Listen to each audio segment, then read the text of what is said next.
Hey everyone, so today in this video I'm going to have kind of a new type of video. I'm going to actually go through a new product and show you the xTool Selected Airbrush. It's a cordless airbrush that they've got out, and I thought it'd be cool to show you the product as I unbox it and give you my first impressions on it. I bought this on my own and thought it'd be something that'd be handy to have to go along with my laser engraving projects, just to add color, and just wanted to show you my experience. So let's get in here and unbox it and see what all comes in the package. So I got the kit that came with the airbrush as well as a box of paint. So that's really all that's in this box, is just all the different colors of paint. They've got fluorescent paints, and they've got just standard colors and metallic paints. So really curious to try all that stuff out, and probably need to create like a little stand to put all of these paint bottles on, so it'd be easy to kind of get to and get the right colors out. So I'm going to put that aside and let's get into this. So first off, pretty nice little case to store the airbrush in. It's always nice whenever you get something like that. So looks like just a standard little card telling you about the materials, and you can get information about presets, and here's some instructions about using the airbrush. So we'll go through that in a minute. We got 3 little jars for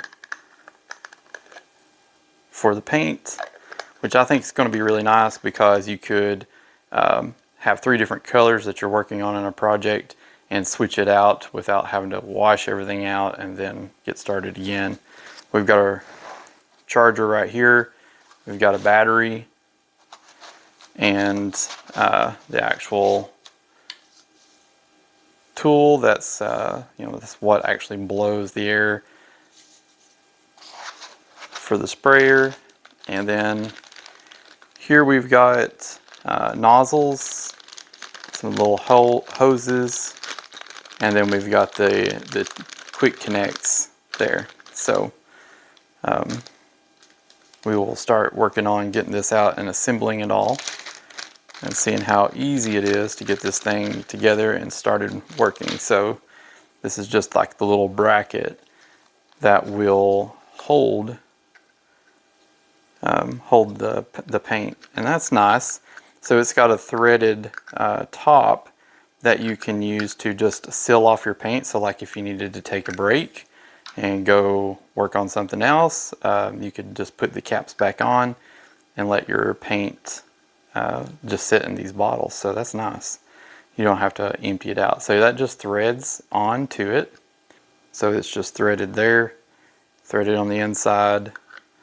So we'll just take and probably want to do that part first. Just be careful about cross threading it.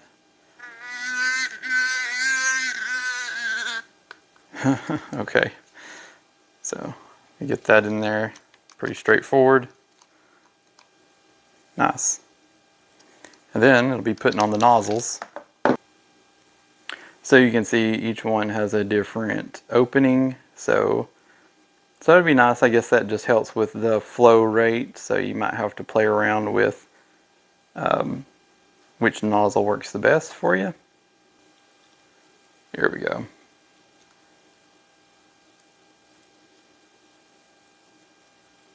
Those thread on the end.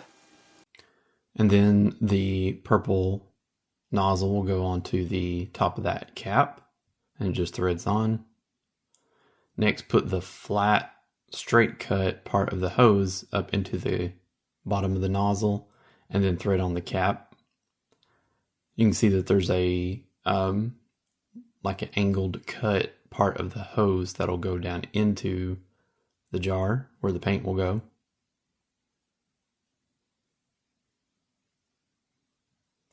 And notice that I've got the hose kind of angled towards one of the corners, and that's so as you're angling down, and spraying, it'll still pick up the paint. So that's an important thing. And the next thing is the alignment. So just click on the jar onto it and then look at the alignment. This has to be on the same plane horizontally as the yellow. So you can see the purple one is off to the left just a hair. And so I've flipped it around and put it back into the quick connect slot, and you can see now it lines up.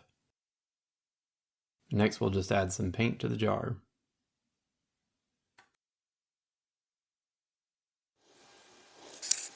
Alright, so the next thing that the directions say to do is to just hold the power and prime it until the paint starts coming out. Alright, I can see now starting to get a mist of paint. So that was pretty easy, pretty straightforward.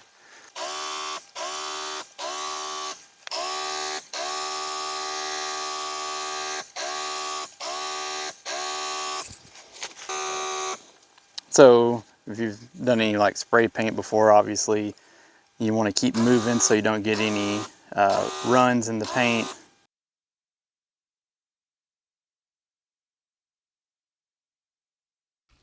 All right, so I got the largest opening for that nozzle. So this is the red one on the front, and so I've got that set up. So I want to see how it does in spraying.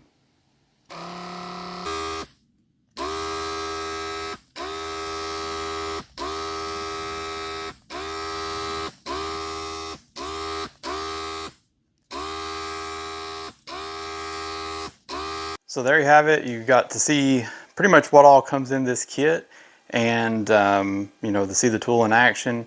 Pretty impressed with my first run at it. No experience. I'd never used an airbrush before, but this tool seems to be pretty handy for what I'm going to be using it for, just painting loose pieces on a piece of cardboard. There's plenty of control for being able to do that, and I really like having the option of having multiple bottles that are ready to go that I can quickly switch that out and keep on painting if I need to do multiple colors for multiple parts of like a sign or something that I'm creating. I can see, you know, using this for quite a while and not having any problems with that.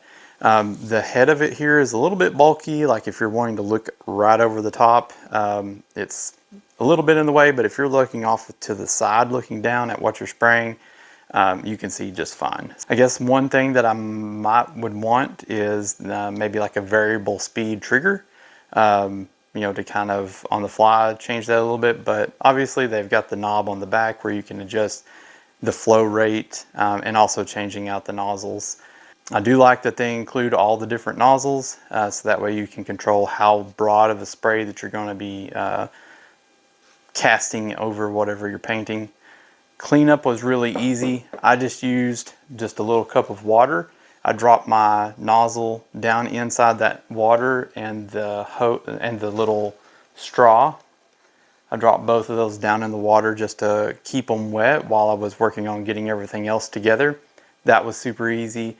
Ran it through the sink and rinsed out all the parts. Everything comes apart really easily, so that was really nice as far as the cleanup goes. So is this right for you? I guess the only thing that I would consider is how much painting are you going to do.